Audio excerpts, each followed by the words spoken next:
Boss, hello, ask lang po. I have a girl I like. She's 16 years old.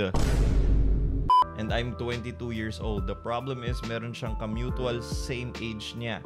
Pero minsan nag-out kami like dating. But I fell na. Parang gusto niya akong kasama. Di ko lang alam kung merong feelings. What should I do, boss? Di pa siya nagkaka-BF since birth. Thank you for the answer. Malayo kami sa isa't isa, boss. Marami siyang friends sa lalaki at babae dito sa amin. Pero noong una pa lang kami nagkakilala, halos di kami nagpapansinan. Pero nagchat-chat kami palagi nun. Tapos kahit ngayon, di kami masyadong close. Pero bakit ganun, boss? Pag pumupunta siya dito sa amin, parang gusto niya ako makasama. Like, makipagkita, ganun, sa kadami-dami niyang friends na lalaki at babae dito sa amin, bakit sa akin lang siya nag-aayan lumabas? Well, actually, simpleng-simple lang naman talaga solution dito, Sigarilyo. And yung advice na ito will save you a monumental problem in the future. And ang advice ko sa'yo, itigil mo na yan. Bro, she's a minor. 16 years old pa lang siya. Bubot pa yan. Wala pang alam sa mundo yan. Hindi pa fully developed ang batang yan in any way, shape, or form. You're the adult one, 22 years old ka na, and you should know better, Sigarilyo. I'm sorry, I'm just not gonna help you with your current situation. But rather, I'm helping you to avoid a bigger problem in the future. Again, hindi ako eksperto pagdating sa batas.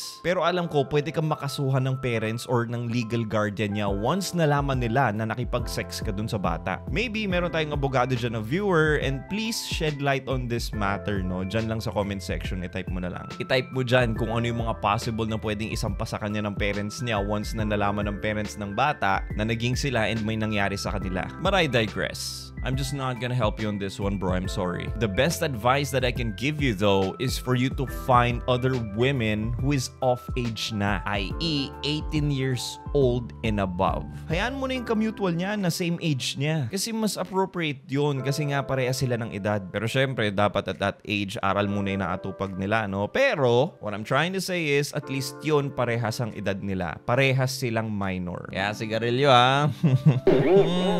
Stop mo na yan. That's the best advice I could give you. Kayo dyan sa comment section, ano ba yung gusto nyong i-advise dito kay Kuya? Well, I hope nakatulong ako sa inyo. And if you guys want to get my help personally, the quickest way is for you to book a one-on-one phone coaching session with me. You can do that by clicking the link in my bio if you're on TikTok. Pero kung nasa YouTube ka naman, the link is in the description box below. Peace.